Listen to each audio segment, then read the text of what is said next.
ሰላም እንዴት ናችሁ? ሁሉ ሰላም የዩቲዩብ ተከታታዮቼ ሁሉ ሰላም ደህና ናችሁ? እንዴት ነው? ዛሬ እስኪ እንደው ስለ ምስጋና እናወራ። ያው በዚህ ሙቀት ሰዓትም ቢሆን እንግዲህ በጣም ወዳችሁና ተከታታዮቼ ያው አንዳንድ ነገሮችን እየለቀኩ ነው። ቃስ እያልኩ እንድታበረታቱኝ ሰብስክራይብ እንድታረጉ በአክብሮት ጠይቃለሁ። አንዳንድ ነገር ልበላችሁ። እኔ እንግዲህ ከህይወቴ የተማርኳቸውን ልበላችሁ እስኪ አንዳንድ ነገርና የሚያመሰግን ሰው ምን አይነት ሰው መሰላችሁ? በጣም ስኬታማ የሆነ ሰው በህይወቱ ስኬታማ የሆነ ሰው በጣም አመስጋኝ ስለሆነ ነው ያ ሰው ስኬታማ የሆነው። አማራሪ ሰዎች ብዙውን ጊዜ ድህነት ላይ ነው የምናገኛቸው። ድሃ አያመሰግንም እያልኩ አይደለም፣ እዚህ ላይ ጥርት ላድርግላችሁ። ፈጣሪን ዴይሊ ሁሌ የምታመሰግኑት ከሆነ እናንተ ስኬታማ ናችሁ። ለህይወታችሁ በጣም ሰላም አለው። ገብቷችኋል? ስለዚህ በማንኛውም ሰዓት አመስጋኝ መሆን አለባችሁ፣ ምክንያት ሳትጠይቁ ማለት ነው። እኔ አሁን ለማመስገን የግድ ገንዘብ መኖር የለበትም ወይም የሆነ መኪና እንትን የሆነ ነገር እንትን ኤቭሪዋን ምን ለማመስገን ምን ያስፈልገኛል መሰላችሁ? ይሄ ንጹህ አየር የምተነፍሰው አየር ይሄ ከሱ የሚመጣ ነው። እንደ ምሳሌ ያህል ይሄን ያህል ተንፍሰሃልና ይሄን ያህል ብር አንጣ ብባል ቆጣሪ እዚህ ላይ ቢገጠምልኝ እንዴት ነው የሚሆነው? ይሄን ያህል ተራምደሃልና እግርህ ስትራመድ ቆጣሪ ኑሮት ይሄን ያህል ዛሬ ተራምዳል፣ ይሄን ያህል ስቃል፣ ይሄን ያህል አይተላይ ይሄ ቢሆን ስለዚህ በጣም ውድ ነገሮች በነፃ ናቸው። ስለዚህ ፈጣሪን ሁሌም አመስግኑት። እኔ ፈጣሪ ይመስገን እዚህ በረሃ ላይ ሆኜ ራሱ በፈጣሪ እንዴ አንድ ለሰከንድ እንኳን እሱን አማርጠው ምን ያለውት በሱ ነው፣ የምተነፍሰው በሱ ነው። ይሄን ደረጃ መውረድ እርግጠኛ አይደለም። ስለዚህ ፈጣሪ አምላክ ይመስገን በሉ። ምንም ሆኖ ምን ሁሉም ነገር ለበጎ ነው። አንድ ታሪክ እንደው ልጨምርላችሁ። ሰውየው ቤቱ ይቃጠልባታል፣ ገጠር አካባቢ ነው በጣም። ከዛ በኋላ የሰፈር ሽማግሌዎች መጥተው እንደው በቃ ችግር የለውም ሁሉም ነገር ለበጎ ነው ምናምን ብሎ ሲያጽናኑት ቤቴ ተቃጥሎ እንዴት ለበጎ ነው ትሉኛላችሁ ምናምን ብሎ ሽማግሌዎችን አባረራቸው። ከዛ ቤቱ ተቃጥሎ በስንተኛው ሳምንት ፍርስራሹ እንትን ብሎ ሲቆፍር ድሮ እናትና አባቱ አያቶች የቀበሩት ጠገራ ብር የሚባል ወይም ወርቅ በጋን ተቀብሮ አገኘ ይባላል። ስለዚህ ሁሉም ነገር ለበጎ ነው። ይሄን ሰው ያያችሁት መጀመሪያ ምን ብሎ ነበር? ሽማግሌዎች ምን ብለውታል? ሁሉም ነገር ለበጎ ነው ብለውት ነበርና ስለዚህ ሁሉም ነገር ለበጎ ነው። ዓለም ምክንያት የሚሆን ነገር የለም። ስለዚህ አመስጋኝ ሁኑ፣ ፈጣሪን አመስግኑት። ባንክ ያስቀመጣችሁ ገንዘብ እንደሚወልድ ምስጋና የሚያመሰግነው ሰው በዛው ልክ ነው እየጨመረለት የሚሄደው። ስለዚህ አመስጋኝ ሁኑ፣ ሁሉም ነገር ለበጎ ስለሆነ ማለት ነው። እና ወዳችኋለሁ፣ በጣም የማመሰግነው ቴንኪው። በሌላ ቪዲዮ እስከምንገናኝ ወዶችዬ እንዴት ናችሁ? ሁሉ ሰላም።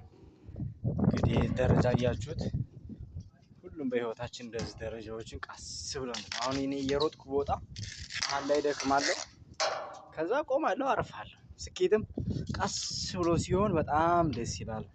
ምን ይላችሁ መሰላችሁ? የቻይና ፈላስፋዎች ቀስ ብሎ ተጓዥ ብዙ መንገድ ይሄዳል ይላሉ። ስለዚህ ቀስ ብዬ ደረጃዎችን እወጣለሁ።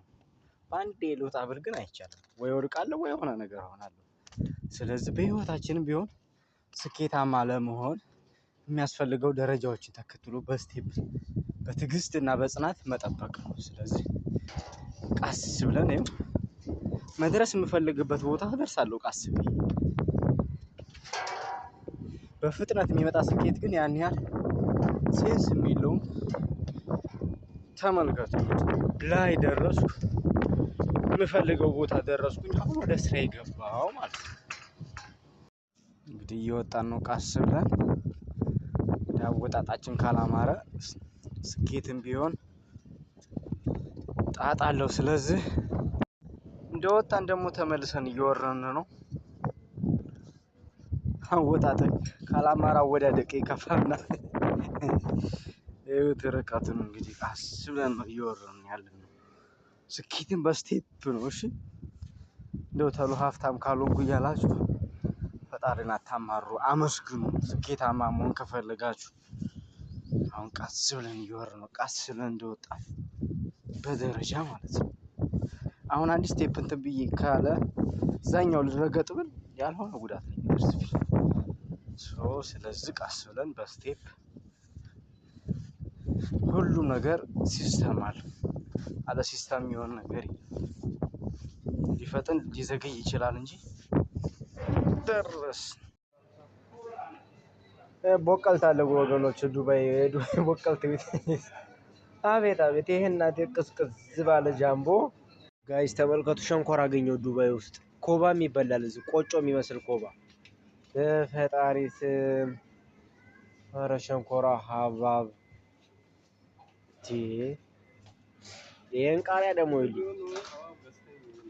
ዋው ዋው ዋው! ጫት ነው ብዬ ነበር። ጫት አይደለም ይሄ። አቤት አቤት! በመድኃኒዓለም ስም በቆሎ እሸት ላሳያችሁ። እግዚአብሔር በቆሎ እሸት ይዩት።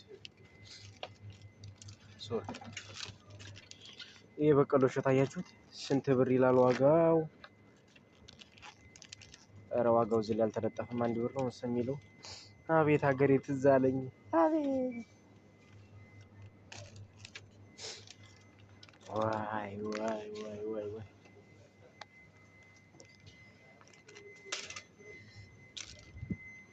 አሁን እንግዲህ እዛ ሙቀት ላይ ስቃጠሉ አሁን ይሄን የመሰለ ነገር ሳይ ደስ ይለኛል። ግን ገንዘቧ ትንሽ ገንዘቧ ናት እንጂ ሌላው አልፈስ በፈጣሪ ስም እዚህ ደግሞ የማይበላ ቀጣላ ቀጣል ነገር የለም። እዩት። ይኸውልሽ ይሄ አዱዬ የሚመስለው ይሄ እንኳን አናንድ ነው የሚባለው ሽንኩርት ነው። ይሄ አሁን ይበላል። ትልቅ የወጥ ማፍለጫ ግን የኢትዮጵያ አረም እያለ እንጨንተ የሚልን አረም እንግዲህ የሚያስጨንቀን አረም የለም። እዛ ሀገር ይበላል ወገኖች። ሰንሰል የሚመስል ነገር አለ። የአርባ ምንጭ ሙዝ ይውላችሁ ደግሞ ከደሮ ይወደዳል ይሄ ሙዝ። እግዚአብሔር ነው። ቀይ ሙዝ አይታችሁ ታውቃላችሁ? ዋው! የህንድ ሙዝ ነው። የህንዲያ ሜዲን ኢንዲያ ነው። ኒዘርላንድ የኒዘርላንድ አፕል አያችሁት? ዋው! ይሄ ኒዘርላንድ አፕል ነው። ይሄኛው ጣሊያን እንኳን ተው ጥላታችን ስለሆነች እሷን አልበላም። ይሄኛውም ጣሊያን ነው። ሳውዝ አፍሪካ ይውላችሁ። ሳውዝ አፍሪካ ይመስላል። ሳውዝ አፍሪካ አፕል ነው። ረካች ነው ባይዘው ይዝ ሱፐር ማርኬት ገብተናል ዛሬ። እንግዲህ እስኪ የዩቲዩብ ተከታታዮቼ ኤት አድርጓት እንጂ ቪዲዮዬን ሰብስክራይብ ማድረግ እንዳይረሳ። እስኪ ያው እንግዲህ አሁን ይሄን ገዝተናል። ቸኮሌት ሰፈር ነው ያለነው እንደምታዩት። ይሄ አፕል ምናምን በጣም ደስ የሚለኝና ያው የታሸጉ ምግቦች ነው ብዙም አድናቂ አይደለሁም እና እንደዛ ነው። በስመ አብ